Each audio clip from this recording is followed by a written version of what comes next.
د پاکستان کرکټ ملي لوبډلې پخوانی تجربه کاره پښتون لوبغاړی یونس خان په وروستۍ مرکه کې ویلي دي چې پاکستاني کرکټ بورډ یې د 4 کروړو پاکستاني کالدارو څخه نیولې تر 6 کروړو پاکستاني کالدارو پورې پوروړی دی.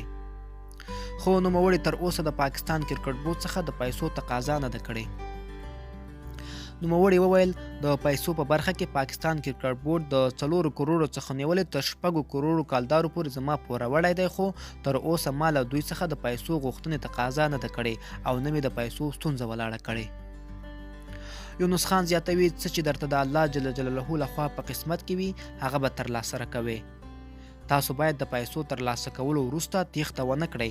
ما تر اوسه د پیسو وروسته منډه یا تیښته نه ده کړې. یونس خان چې د پاکستان کرکټ بورډ سره یې اړیکې ښې نه دي، نوموړی د 19 کلنې لوبډلې سره د کار لپاره دعوت شوی و، خو نوموړي یې وړاندیز رد کړ.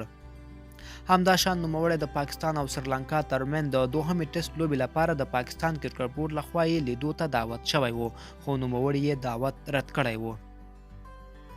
یونس خان زیاته کړه چې هر وخت یې د زړه له کومې د پاکستان کرکټ بورډ سره کار کړی. د هغه په وینا چې هم له هغو لوبغاړو له ډلې څخه دی چې ښه په ویاړ سره یې کرکټ لوبې ترسره کړي او ښه په ویاړ سره یې ترې تقاعد هم اخیستی ده.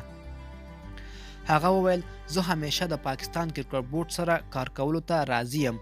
زه یو له هغو لوبغاړو څخه یم چې ښه په ویاړ سره د 18 او 18 کلونو خدمت وروسته له کرکټ تقاعد شوی یم او لوبې مې پرېښودلې دي. یونس خان د پاکستان کرکټ ملي لوبډلې د وخت یو نامتو لوبغاړی تیر شوی دی.